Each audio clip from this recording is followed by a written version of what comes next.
I've had some memorable walks up into the Cairngorms, up Carnlough and Glen, at the head of Glen Isla.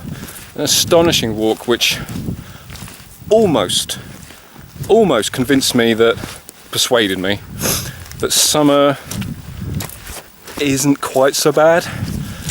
I tolerate summer only. It's something I have to suffer through.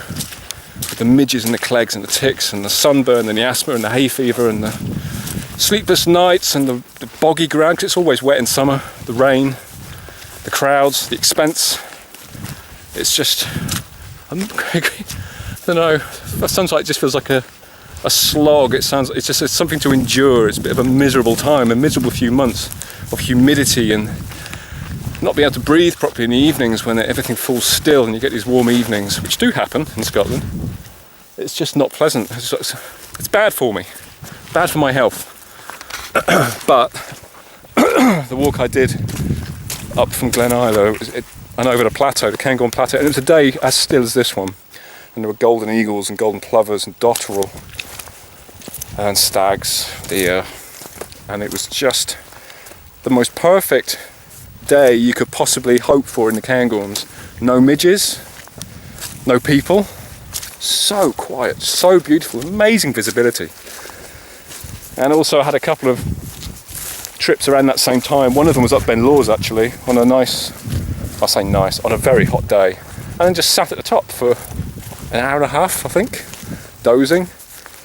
And then I went up, Gilcarn near Loch Lag, and then had a similar sort of experience there. And those three walks in quick succession almost persuaded me of the merits of summer. Almost. You just can't beat when everything's turning like this and it's going brown. I mean, the Highlands and Perthshire, all these places, upland Scotland looks beautiful in the summer. Of course it does, but everything's green from summit to glen. It's green, and there's no sort of visible or tangible sense of progression. Only in temperature as you go up the hill. That's the only thing you really sense, I suppose. Maybe a change in vegetation, but the colours are the same. If it's summer down here, frequently it's summer up there.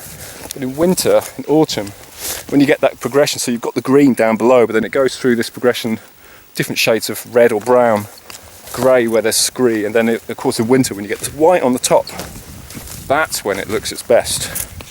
When you get this progression of colours, just a much more dynamic environment, a much more dynamic, impressive, aesthetically pleasing landscape.